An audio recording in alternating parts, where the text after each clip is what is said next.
أما بعد فأعوذ بالله من الشيطان الرجيم بسم الله الرحمن الرحيم ما عندكم ينفد وما عند الله باق صدق الله العظيم. واجب الاحترام بزرگوں اور دوستوں، اس وقت کا برننگ ایشو 2024 وقف امینڈمنٹ بل ہے۔ چند دنوں پہلے ایک بل پیش کیا گیا وقف میں ترمیم کے حوالے سے، جس سے مسلمان شدید بے چینی میں بھی ہیں اور مخالفت بھی زور و شور کے ساتھ کر رہے ہیں۔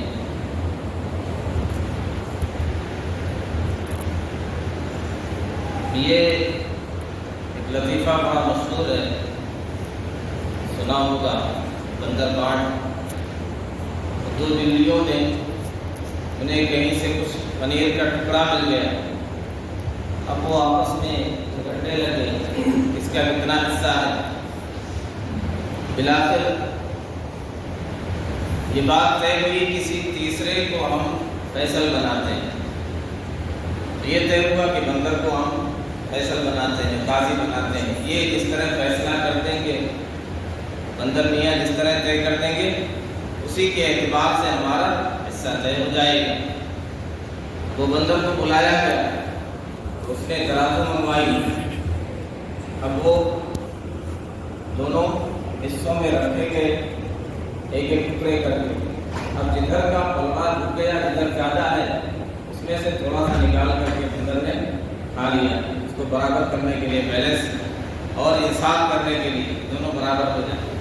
اب ادھر سے کھایا توڑ کر کے تو ادھر والا حصہ زیادہ ہو گیا، یہ کم ہو گیا، اب ادھر سے توڑ کر کے پھر کھا لیا۔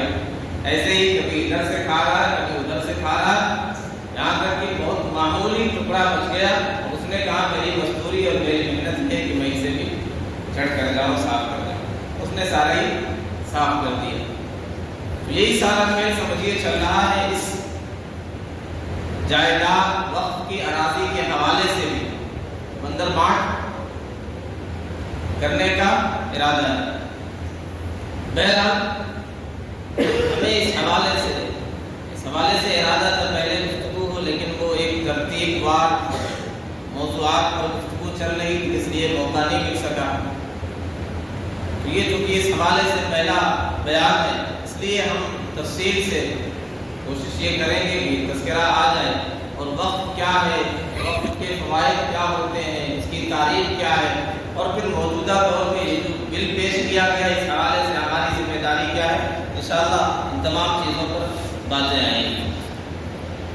سب سے پہلی چیز، نبی اکرم صلی اللہ علیہ وسلم نے ارشاد فرمایا ان احب الدین الی اللہ ما دام علیہ صاحبہ، احب الدین الی اللہ ما دام علیہ صاحبہ، بہترین اور پسندیدہ دین اللہ کے نزدیک وہ ہے، یعنی وہ عمل ہے جس میں دوام ہو، جس میں تسلسل ہو۔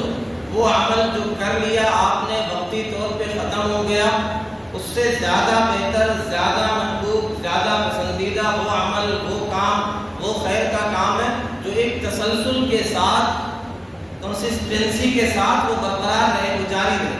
اس کا فیض، اس کا فائدہ آپ کو بھی پہنچتا رہے، اور جس کے لیے آپ نے خیر کا کام کیا ہے اسے بھی پہنچتا رہے۔ تو یہ ظاہر ہے، یعنی آدمی عملی طور پہ بھی فیصلہ کر سکتا ہے کہ یہ زیادہ بہتر عمل ہے۔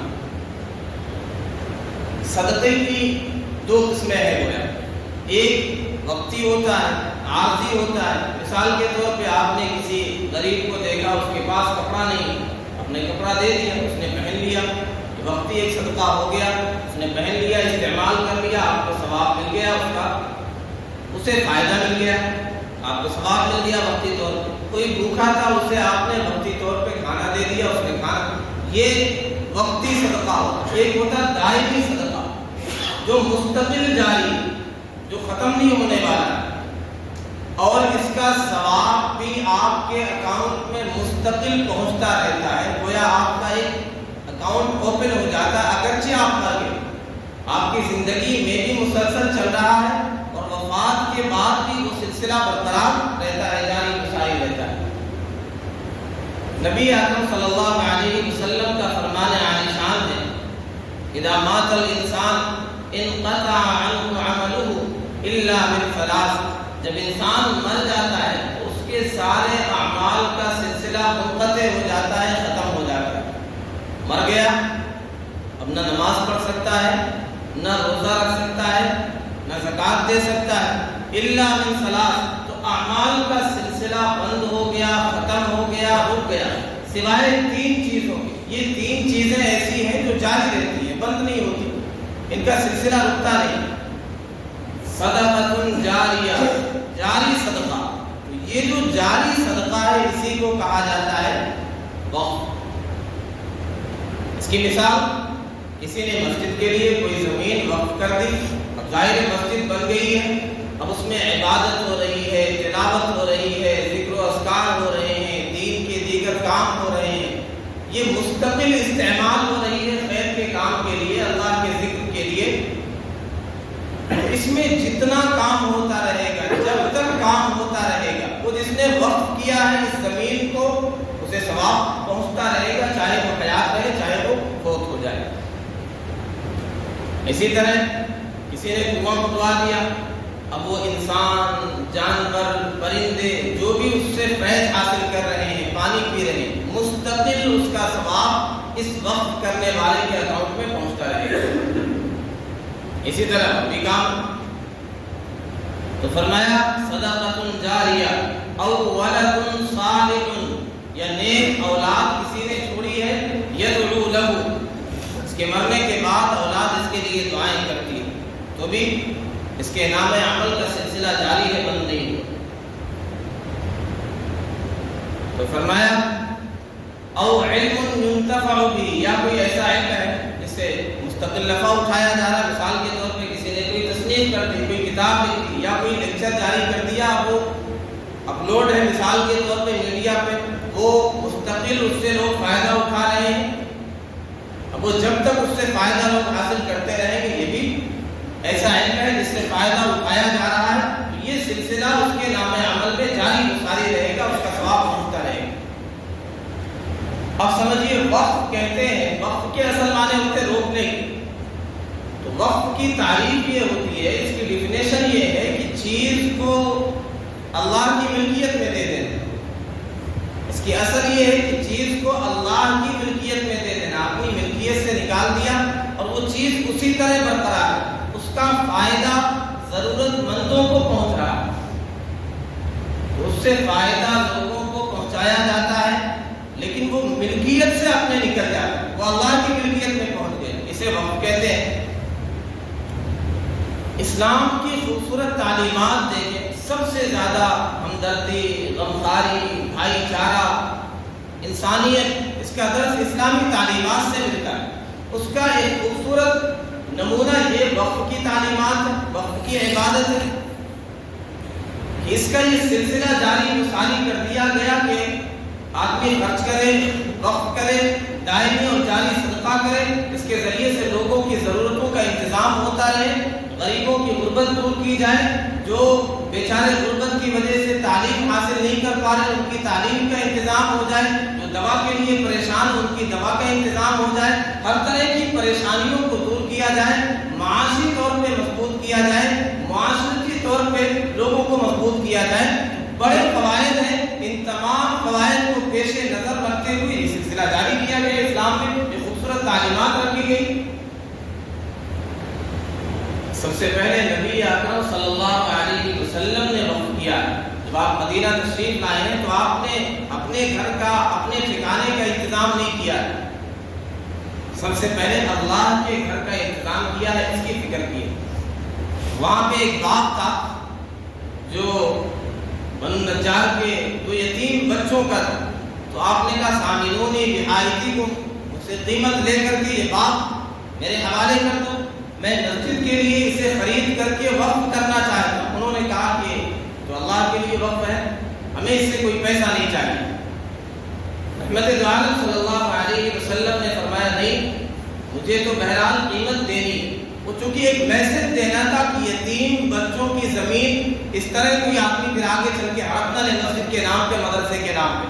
یہاں مسجد کے لیے ضرورت ہے، مدرسے کے لیے ضرورت ہے، خیر کے کام کے لیے ضرورت ہے، تو اسی بہانہ انہیں پٹی پڑھا کر کے سمجھا کر کے دین کا حوالہ دے کر کے ان کی زمین ہڑپ لی جائے۔ تو آپ نے اس لیے کہا نہیں بہرحال مجھے قیمت دینی، اور آپ نے قیمت دے کر کے اسے اللہ کے راستے میں وقف کر دیا، اور مسجد وہاں پہ تعمیر کی گئی۔ تو اس طرح پہلا وقف نبی اکرم صلی اللہ علیہ وسلم نے کیا۔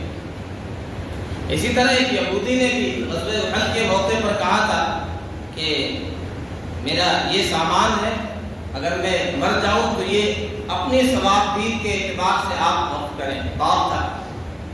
تو نبی اکرم صلی اللہ علیہ وسلم نے اسے بھی اللہ کے راہ میں وقف کر دیا۔ بڑی لمبی چوڑی تفصیل ہے، مسلمانوں نے، صحابہ نے، حتیٰ کہ بعض علماء نے لکھا کہ انصار اور مہاجرین میں سے کوئی صحابی ایسے نہیں ہیں جنہوں نے اللہ کی راہ میں وقف نہ کیا، اپنی اپنی حیثیت کے اعتبار سے۔ کسی نے بہت بڑا وقف کر دیا، کسی نے کھجوروں کی ایک سیر اور جو کا ایک سیر لا کے راہ خدا میں وقف کیا ہے۔ سیدنا عثمان غنی رضی اللہ تعالی عنہ کا وقف اس لیے بہت مشہور ہے کہ وہ بہت بڑا ہے، بہت قیمتی ہے، وہ مارکیٹنگ ایریا ہے، مسجد نبوی کے پاس کا علاقہ ہے۔ انہوں نے وہ جو کنواں وقف کیا ہے وہ انتہائی قیمتی تھا، پینے کا پانی اس کے لیے بڑی دشواری تھی، یہی ایک میٹھا پانی تھا۔ قریب میں 35,000 درہم میں سیدنا عثمان غنی رضی اللہ تعالی عنہ نے خرید کر کے اسے راہ خدا میں وقف کر دیا۔ سیدنا عمر رضی اللہ تعالی عنہ کا خاص طور پہ تذکرہ آتا ہے وقف کے حوالے سے، اس لیے کہ انہوں نے بڑے سسٹم کے اعتبار سے پہلے وہ شخص ہیں، بڑے سسٹمیٹیکلی انہوں نے وقف کیا ہے پیارے آقا صلی اللہ علیہ وسلم کی منشا کے مطابق۔ خیبر کی زمین انہیں ملی، کچھ حصہ ملا، تو دربار رسالت میں حاضر ہوئے اور کہا کہ مجھے یہ انتہائی محبوب چیز ہے اور میں یہ چاہتا ہوں راہ خدا میں اسے وقف کر دوں۔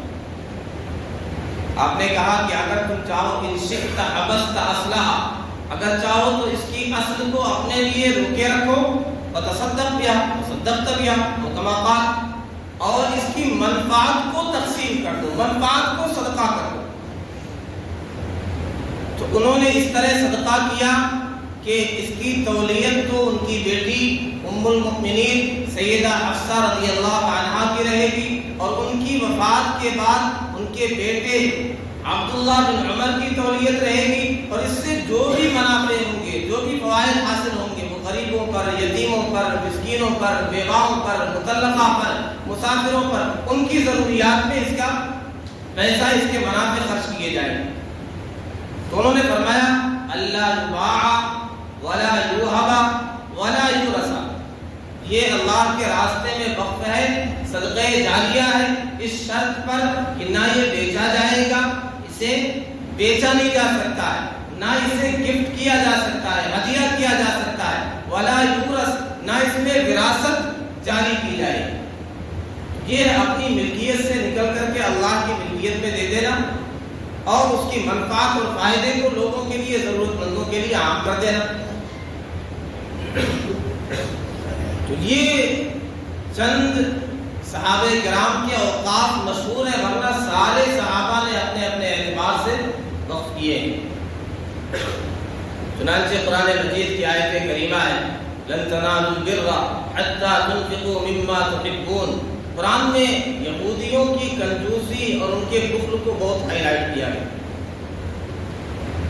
اسی پس منظر میں کہا گیا ہے ایمان والوں سے، صحابہ سے، امت مسلمہ سے کہ تم اگر یہ چاہتے ہو کہ اللہ سے جو تم نے عہد وفا باندھا ہے، کامل نیکی کو اگر حاصل کرنا چاہتے ہو، خیر کامل کو اگر حاصل کرنا چاہتے ہو، تو تمہیں سب سے پہلی چیز جو کرنی ہے اپنی محبوب چیز راہ خدا میں تمہیں خرچ کرنا ہوگا۔ لن تنالوا البر حتى تنفقوا مما تحبون، تم ہرگز بر کامل کو، خیر کامل کو نہیں پا سکتے جب تک کہ تم اپنی محبوب چیزوں کو راہ خدا میں خرچ نہ کرو۔ اب یہ محبوب چیزیں کبھی آدمی کے اپنے اعتبار سے بھی اس کا فیصلہ ہوتا ہے کہ مجھے یہ محبوب ہے، میرے نزدیک یہ پسندیدہ ہے، کبھی ضرورت کے اعتبار سے فیصلہ ہوتا ہے کہ اس کو خرچ کرنا زیادہ پسندیدہ اور محبوب ہے۔ جو ضرورت مند ہے اس کے اعتبار سے فیصلہ کیا جاتا ہے، کبھی حالات کے اعتبار سے طے کیا جاتا ہے۔ مثال کے طور پہ آفت آ گئی، سیلاب آ گیا، زلزلے آ گئے، اب ظاہر ہے آدمی کو ایک چیز محبوب ہے، میرا گھر محبوب ہے، یہاں ضرورت ہے دوا کی، یہاں ضرورت ہے ان کے لیے پیسہ خرچ کرنے کی، ان کے لیے چھت کا انتظام کرنے کی، تو سامنے والے کی جیسی ضرورت ہے اس کے اعتبار سے بھی محبوب چیز کا فیصلہ ہوگا، اس کے طے کرنے میں آسانی ہوگی۔ ابھی حال کا ایک واقعہ ہے، پڑوس کے ملک کے مفتی عبدالرحیم صاحب جامعۃ الرشید کے استاد ہیں، محتمم ہیں، ذمہ دار ہیں، بہت ہی نیک شخصیت، بزرگ شخصیت، ایک صاحب خیر، انہوں نے کہا حضرت ہم آپ کی خواہش کی تکمیل کرنا چاہتے ہیں، آپ بتائیں کیا کریں آپ کے لیے، آپ کی کوئی خواہش ہو، کوئی تمنا ہو بتلائیں، ہم پورا کرنا چاہتے ہیں۔ تو حضرت نے کہا میری دلی تمنا یہ کہ میرے یہاں جو اساتذہ اور ٹیچر جو پڑھاتے ہیں ان کے لیے گھر کا انتظام ہو جائے، ان کے لیے گھر بنا دیا جائے۔ ایسے بھی اللہ کے نیک بندے ہوتے ہیں، ایسے بھی مدارس کے ذمہ دار اور محتمم ہوتے ہیں جو اپنے ٹیچر اساتذہ کے لیے خیر خواہ ہوتے ہیں، ان کے لیے بنانا چاہتے ہیں، گھر بنانا چاہتے ہیں۔ اکثریت تو ایسی ہے کہ بالکل یعنی انہیں خوشحالی میں دیکھ ہی نہیں سکتے۔ مدارس کے ذمہ دار، اساتذہ، مساجد کے ائمہ، مؤذنین، وہ اچھی حالت میں ہو، گوارا ہی نہیں، یہ پھٹیچر کی طرح رہے، ایک ٹفن کھانا انہیں ملتا رہے، اکثریت کی یہ صورتحال ہے۔ اللہ ماشاءاللہ حضرت کی خواہش جب ان کے سامنے آئی، انہوں نے کہا کتنا پیسہ لگے گا، ایک اسٹیمیٹ مجھے بتلا دیں۔ کہا تقریباً 4 کروڑ۔ کہا یہ تیار ہے۔ اب اتفاق سے اس موقع پر وہیں کہیں علاقے میں سیلاب آ گیا، اب پتہ چلا کہیں سے یہ لاشیں نکل رہی، کہیں یہ گھر تباہ ہو گیا، کہیں یہ آفت آ گئی۔ تو حضرت نے کہا ایسا ہے، اس وقت اب یہ وقتی ضرورت، فوری ضرورت، یہاں پسندیدہ عمل یہ ہونا چاہیے کہ یہاں یہ پیسہ خرچ کیا جائے۔ حضرت نے فرمایا یہ 4 کروڑ یہ سیلاب زدہ لوگوں پر خرچ کرو، اپنے اساتذہ کے لیے ہم بعد میں دیکھیں گے، انتظام کریں گے۔ تو فرماتے ہیں کہ مجھے افسوس بھی ہوتا تھا کہ ایک چیز آئی اور میری خواہش پوری بھی ہو رہی تھی، یہ میں نے کیا کر دیا، استغفار بھی کرتا رہتا تھا، لیکن شرعی طور پہ کوئی غلط نہیں تھا، اس لیے کہ یہاں یہ بڑی ضرورت ہے۔ تو زیادہ محبوب اور زیادہ بہتر صدقہ کیا ہوگا، یہ حالات کے اعتبار سے بھی طے ہوگا۔ تو ابھی 2024 میں انہوں نے 35 اساتذہ کے لیے 65 لاکھ کے مکانات ان کے حوالے کیے، انہیں دیے، اس میں سے 12 اپنے جیب سے، اپنے خرچ سے بنوائے، اور دیگر اہل خیر حضرات کے تعاون سے انہوں نے یہ کام کیا۔ تو بہرحال یہ جو محبوب چیز خرچ کرنا، یہ حالات کے اعتبار سے بھی طے کیا جائے گا محبوب کیا ہے۔ اللہ کی رضا اس وقت کیا چیز خرچ کرنے میں، کس پر خرچ کرنے میں زیادہ حاصل ہو۔ تو یہ مسلمانوں میں ابتدا سے یہ سلسلہ جاری رہا ہے۔ صحابہ کرام تو خیر اس میں بہت ہی آگے بڑھنے والے، یہود کا تذکرہ آیا، وہ انتہائی کنجوس اور بخیل ہوئے ہیں، خیر کے کام میں ایک رتی بھی خرچ کرنا گوارا نہیں، اور جہاں خیر کا کام روکنا ہے، مسلمانوں کا راستہ روکنا ہے، باطل کے لیے سپورٹ کرنا، وہاں بہت کچھ خرچ کرنے کے لیے تیار ہوتے ہیں، ان کے پیسے ہیں، ان کی تجارت ہے، ان کے آلات حرب ہیں، یہ ساری چیزیں ہمیشہ تیار رہتی ہیں۔ مسلمانوں کا طریقہ یہ، مسلمانوں کا شیوا یہ ہے، ابتدا سے اب تک لے کر کے کہ وہ اللہ کی راہ میں، خیر کے کام میں، ضرورت مندوں کے لیے، مسکینوں کے لیے، ان کے لیے خرچ کرتے ہیں، ان کے لیے وقف کرتے ہیں۔ ہندوستان میں یہ سلسلہ جاری رہا، اتنا وقف کیا گیا، اتنی وقف کی اراضی ہے کہ ماہرین کے مطابق 3 نمبر پر وقف کی اراضی اور زمینیں، اوقاف کی جو زمینیں ہیں ہندوستان میں، اس کا 3 درجہ، سب سے زیادہ زمینیں فوجی محکمے کی ہیں، 2 نمبر پر ریلوے محکمے کی ہیں، 3 نمبر پر اوقاف کی زمینیں۔ اتنا زیادہ مسلمانوں نے رائے خدا میں زمینیں وقف کی ہیں۔ اب وہ وقف کرنا مسجد کے لیے ہوا، مدرسے کے لیے ہوا، قبرستان کے لیے ہوا، مسافر خانے کے لیے ہوا، لوگوں نے اس کے علاوہ پل بنوائے، لوگوں نے کنویں کھدوائے، لوگوں نے مسافر خانے بنوائے، لوگوں نے ہاسپٹل بنوائے، تعلیمی ادارے بنوائے، طرح طرح کے یعنی یہ مختلف قسمیں بھی ہیں وقف ان تمام چیزوں میں ہو سکتا ہے. اب اس گھر کو آگ لگ گئی گھر کے چراغ سے، اپنوں نے ہڑپ کیا ہے سب سے پہلے. تو اس حوالے سے کیا اپنے کیا غیر، کیا موجودہ حکومت کیا پرانی حکومت، کسی کی بھی نیت اس حوالے سے صاف نہیں رہی. ظاہر ہے اتنی بڑی پراپرٹی، اتنی ساری زمینیں، اتنا سب کچھ کیسے برداشت کر سکتے ہیں؟ کیسے اسے بیچا نہ جائے، کیسے اس پر ہاتھ صاف نہ کیا جائے؟ تو جو کہتے ہیں بہتی گنگا میں ہاتھ ہر کسی نے دھویا ہے. اس میں کرناٹک میں 54,000 ایکڑ زمینیں ہیں جس میں سب سے بڑا گھوٹالا پیش آیا، 2 لاکھ کروڑ کا گھوٹالا ہوا. یہ کیسے ہوا ہے؟ اس کے ذمہ داروں نے مل کر کے سیاست دانوں سے، زمین کے مافیا سے اور دیگر لوگوں سے مل کر کے 2 لاکھ کروڑ کا گھوٹالا کیا. 54,000 ایکڑ کی زمین میں سے تقریباً 27,000 ایکڑ کی زمینیں بیچی جا چکی ہیں، فروخت کی جا چکی ہیں. اسی طرح مدھیہ پردیش میں تقریباً 70% زمینیں جو وقف کی اراضی ہیں وہ ساری کی ساری بیچ کھائی جا چکی ہیں، ان پر ناجائز قبضے کیے جا چکے ہیں. سرکاری اداروں نے، سرکاری محکموں نے قبضہ کیا ہے، کچھ اپنوں نے قبضہ کیا ہے، وقف کے ذمہ داروں نے قبضہ کیا ہے، زمین مافیاؤں نے، سیاست دانوں نے، ہر ایک نے ہاتھ دھویا ہے، فائدہ اٹھایا ہے. انہیں پتہ ہونا چاہیے مسلمان جو اس میں ملوث ہیں، مسلمانوں نے جو ناجائز قبضہ کر رکھا ہے، یہ جو وقف ہے ایسا نہیں کہ اس کا کوئی اصول نہ ہو، کوئی شرط نہ ہو. وقف کے بارے میں کہا گیا جس شرط کے ساتھ واقف نے وقف کیا ہے اس کی رعایت ضروری ہے. شرط الواقف کنص الشارع، اس کا اتباع ایسے ضروری ہے جیسے شریعت کا حکم ہوتا ہے. مثال کے طور پہ اس نے کہا یہ زمین میں وقف کر رہا ہوں اس شرط کے ساتھ کہ اس کا تہائی حصہ جو منفعت 3.5% اس سے حاصل ہوگی وہ تعلیم کے لیے خرچ ہوگی یا بیوہ کے لیے خرچ کی جائے گی، تو اس شرط کی رعایت کرنا ضروری ہے. اسی طرح بعض کے فقہاء نے طے کیا ہے یہ جو کرائے پر زمینیں دی جاتی ہیں، فقہاء نے طے کیا کہ کم سے کم 1 سال کی مدت طے کی جائے کہ 1 سال کی مدت کے لیے کرائے پر زمین دی جائے گی، دکانیں دی جائیں، یا زیادہ سے زیادہ 3 سال کا ایگریمنٹ ہو.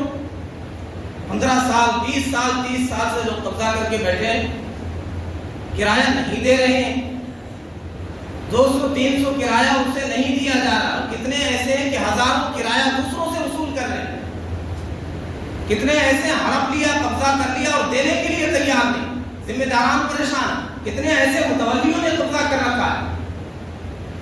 صحیح بخاری کی روایت ہے من اخذ شيئا من الارض بغیر حقه خسف به يوم القيامه الى 7 ارضين، جس نے زمین کا کوئی حصہ بھی ناحق غصب کر لیا، چھین لیا، لے لیا، ہڑپ لیا، تو قیامت کے دن 7 زمینوں میں اسے دھسایا جائے.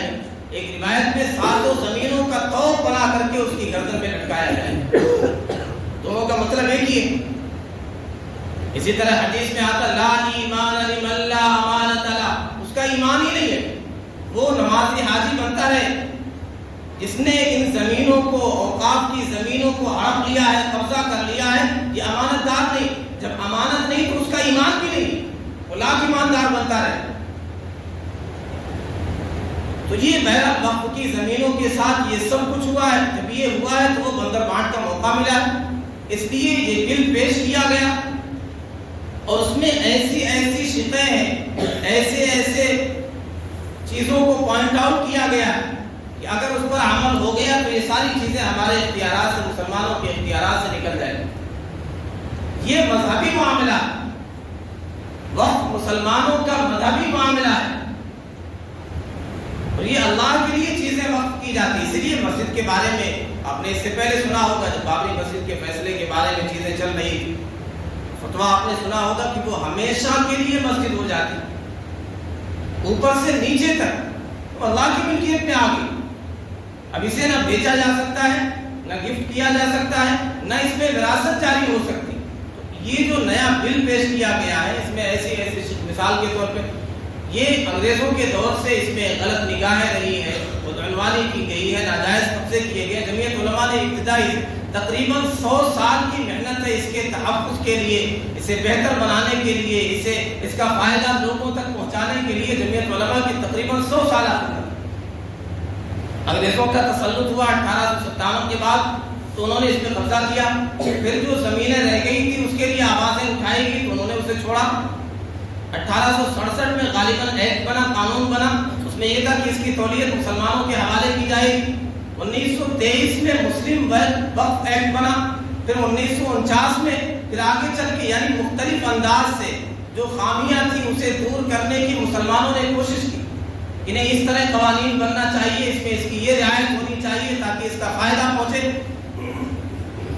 ایک دو اراضی ایسی ہیں جس کا اس طرح فائدہ پہنچنا چاہیے، اخلاص کے ساتھ، امانت داری کے ساتھ ذمہ داران اس کا فائدہ پہنچا رہے ہیں۔ اس میں سے ایک نام آتا ہے گلبرگہ کے بندہ نواز یسوع دراز، یہ مزار ہے، اس کا جو ٹرسٹ ہے، وہ جو وقف کی زمین ہے، وہاں کے جو ٹرسٹی ہیں شروع سے لے کر کے اب تک انہوں نے بہت کام کیے وقف کی جائیداد کے ذریعے سے۔ MBBS ہاسپٹل اس کے ذریعے سے چل رہا ہے، بہت سے اسکول چل رہے ہیں، تعلیمی انتظام اس کے ذریعے سے، اس کے خرچے سے ہو رہا ہے، بیواؤں کا انتظام اور بھی دیگر رفاہی کام ہے۔ تو اس طرح کی ایک تو ہے جہاں الحمدللہ اس وقف کی جائیداد کے ذریعے سے فائدہ لوگوں کو پہنچایا گیا، ورنہ تو لوٹا گیا، ناجائز قبضہ کیا گیا۔ تو یہ جو بل پیش کیا گیا ہے اس میں یہ کہا گیا کہ اس کا 1995 جو ایکٹ بنا تھا مسلم وقف ایکٹ، اس کے نام ہی میں تبدیلی کی پیشکش کی گئی، متحدہ تنظیمی کارکردگی و ترقی کارروائی، اس طرح کا نام پیش کیا گیا ہے جس میں اصل نام اوجھل ہو جائے، یہ مسلم کے لیے وقف ہے، ان کی زمین ہے۔ پھر اس میں یہ کہا گیا ہے کہ ضلع کلیکٹر کو بہت سے اختیارات ہوں گے، یہ وقف کی نوعیت کو بدل سکتا ہے، پھر آپ کو پریشان کیا جائے گا، آپ کی زمین آپ سے لے لی جائے گی، وقف کی زمینیں آپ سے الگ کر لی جائیں گی۔ اسی طرح 1995 کے ایکٹ میں جو تھا وہ یہ تھا کہ مرکزی کونسل ہوتی ہے وقف کی، اس میں 14 ممبر ہوتے جن کا مسلمان ہونا ضروری ہے۔ اب یہ اس میں پیشکش کی گئی ہے، تجویز رکھی گئی ہے، بل میں یہ کہا گیا ہے کہ نہیں 14 سے بڑھا کر کے 23 ممبران ہونے چاہیے، اس میں سے 2 ہندو کا بھی ہونا ضروری ہے۔ آپ کے اوقاف کے لیے ہم یہ نہیں کہتے ہیں کہ ہمیں بھی اس میں شامل کریے، تو ہمارے اوقاف میں، ہماری اراضی میں آپ کا تسلط، آپ کا عمل دخل، یہ کہاں کا حساب؟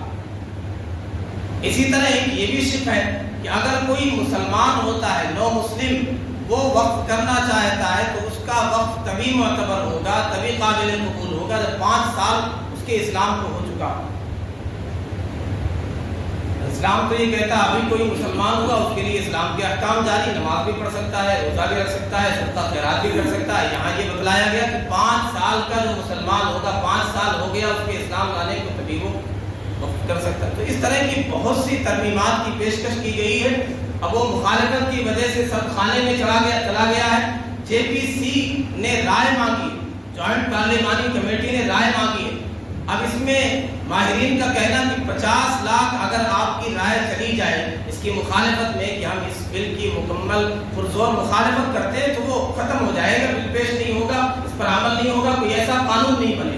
لیکن اگر اس طرح آپ کی رائے نہیں آئی، ایک بڑی تعداد میں آپ کی رائے نہیں آئی، تو پھر جو وہ کرنا چاہتے ہیں ان کی بدنیتی ہے، اس میں وہ کامیاب ہو جائیں گے۔ پھر یہ ساری زمینیں ہمارے قبضے سے اور جو فائدہ پہنچانا چاہیے وہ ساری چیزیں اس سے اختیارات سے نکل جائیں گی۔ اس لیے اس وقت جو ہماری ذمہ داری ہے، جو برننگ ایشو ہے، جو کرنے کا کام، تمام تنظیمیں، تمام مسالک کے لوگ، بڑے لوگ، اکابرین مل کر کے سب کی آواز ہے، سب کی فرمائش ہے، سب کی طرف سے کہا جا رہا ہے کہ پرزور اس بل کی مذمت کرنی ہے، اس کی مخالفت کرنی ہے اور اپنی اوپینین اور رائے بھیجنی ہے، اپنا احتجاج درج کرانا ہے۔ اس کے لیے کچھ نہیں کرنا، بہت آسان طریقہ ہے۔ باہر بھی QR کوڈ چسپاں کر دیا گیا ہے، پیغام بھی جاری کر دیا گیا ہے، وہ سارا آپ کو باہر ادھر بھی اور پیچھے کے راستے میں یہ جو ہے گیٹ چھوٹا سا وہاں بھی لگا دیا گیا ہے۔ QR کوڈ ہے، اس کو آپ اسکین کریں گے اپنے موبائل کے ذریعے سے، جی میل آپ کے سامنے آ جائے گا، اس میں سارا کنٹینٹ، سارا مواد مضمون لکھا ہوا ہے، بس آپ کو ایک کلک کرنا ہے، آپ کے اپنے جی میل سے یہ JPC کو آپ کا احتجاج پہنچ جائے گا۔ تو یہ کام آپ ابھی نماز کے بعد کر لیں۔ 2-3 نوجوان بچوں سے گزارش ہے کہ وہاں کھڑے ہو جائیں اور طریقہ بتلا دیں کس طرح کیا جائے گا۔ آپ گھر پہ جا کے جتنے بھی موبائل ہیں بچیوں کے، آپ کے جتنے بھی گھر سے جتنے موبائل ہیں، جتنے جی میل، تو ہر ایک کے ذریعے سے اپنا احتجاج کرائیں اور اس بات کو چلائیں کہ زیادہ سے زیادہ، تاریخ بھی بہت مختصر رہ گئی، ایام بہت کم، 13 دسمبر اس کی لاسٹ ڈیٹ، 13 دسمبر سے پہلے یہ کام کرنا ہے، 50 لاکھ سے زیادہ احتجاج درج کرانا ہے، اپنے ای میل کے ذریعے سے اپنی اوپینین بھیجنی ہے اس کی مخالفت میں. تو یہ وقت کا ضروری کام ہے. اللہ تعالیٰ ہمیں عمل کرنے